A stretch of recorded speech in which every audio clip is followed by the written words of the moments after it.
حضرت ابن عباس رضی اللہ عنہ حضور کے چچا زاد ہیں، حضرت عباس جو کے چچا ہیں، جو آپ کو جن کو کوئی کہتے تھے باپ کا درجہ دیتے تھے، وہ بڑے تھے، بڑا احترام دیتے تھے، ان کے بیٹے ہیں۔ وہ فرماتے ہیں رات کے وقت میں رسول اللہ صلی اللہ علیہ وسلم کی بارگاہ میں حاضر خدمت تھا اور میں آپ کی خدمت میں موجود تھا۔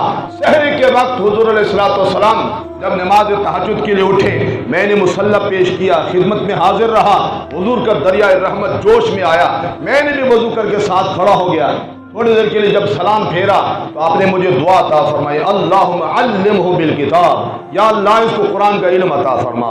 حضور کے ہاتھوں کا اٹھنا تھا، حضرت عبداللہ بن عباس کا سینہ بھر گیا، لیکن اس کے باوجود استاد کا احترام وہ کرتے تھے۔ حضرت زید بن ثابت رضی اللہ تعالیٰ کے پاس پڑھنے کے لیے جاتے تھے۔ ایک مرتبہ دوپہر کے وقت گئے تو پتہ چلا کہ وہ تو سفر سے واپس آئے اور تھکاوٹ کی وجہ سے آرام فرما ہے۔ جگایا نہیں کہ بے ادبی نہ ہو جائے، جگایا نہیں کہ بے ادبی نہ ہو جائے، چادر بھی، اور یہ بھی بے ادبی سمجھی کہ اگر میں واپس لوٹ جاتا ہوں وہ جاگیں گے تو وہ مجھے تلاش کریں گے کہ وہ کہاں چلے گا۔ آخر کار حضور کی چچا ذاتی صحابہ ان کے احترام کرتے تھے، وہیں پہ ٹھہر گئے۔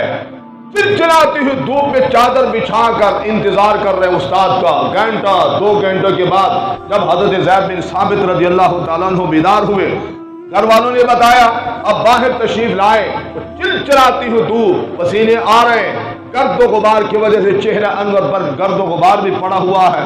آپ سخت پریشان ہو کر آپ نے ارشاد فرمایا، اے ام رسول، ابن ام رسول، اے حضور کے چچا زاد، آپ نے مجھے بیدار کیوں نہیں کیا، جگایا کیوں نہیں ہے؟ آپ نے یہاں بیٹھ کر دھوپ میں بیٹھے رہے، مجھے کیوں نہیں بتایا؟ جملہ سنیے، آگے سے کہنا کہ حضور ہم استادوں کا یوں ہی احترام کرتے ہیں، ہم استادوں کا یوں احترام کرتے ہیں۔ حضرت زید بن ثابت رضی اللہ عنہ کی آنکھوں میں آنسو برائے، آپ نے ارشاد فرمایا ذرا ہاتھ بڑھائیے، حالانکہ شاگرد ہیں لیکن حضور کے چچا ذات ہیں، ہاتھ کو بوسہ دے کر ارشاد فرمایا ہم حضور کے اہل بیت کا پھر یوں احترام کرتے ہیں۔ سبحان اللہ، سبحان اللہ۔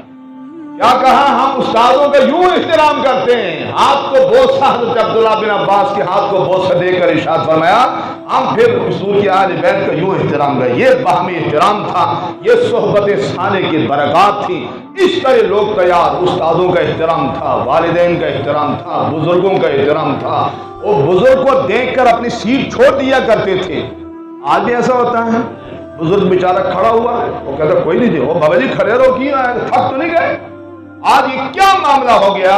اس کی وجہ کہ صحبت صالح ہمارے پاس نہ رہی، آج تربیت نہ رہی۔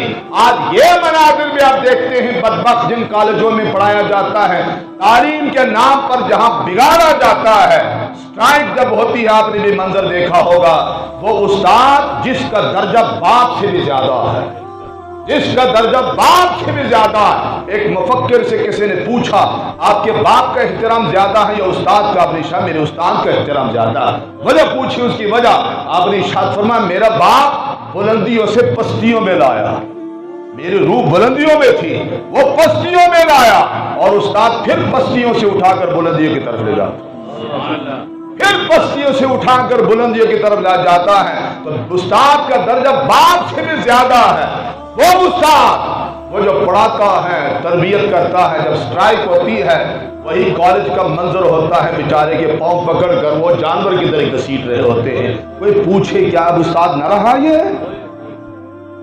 یہ کون ہے جس کو گھسیٹا جا رہا ہے، جس پر یہ ظلم و ستم ہو رہا ہے؟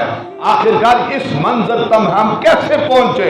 وہ بھی تو وقت تھا، حضرت عبداللہ بن عباس چلچلاتی روح دھوپ میں بیٹھ کر اپنے استاد کا احترام کر رہے۔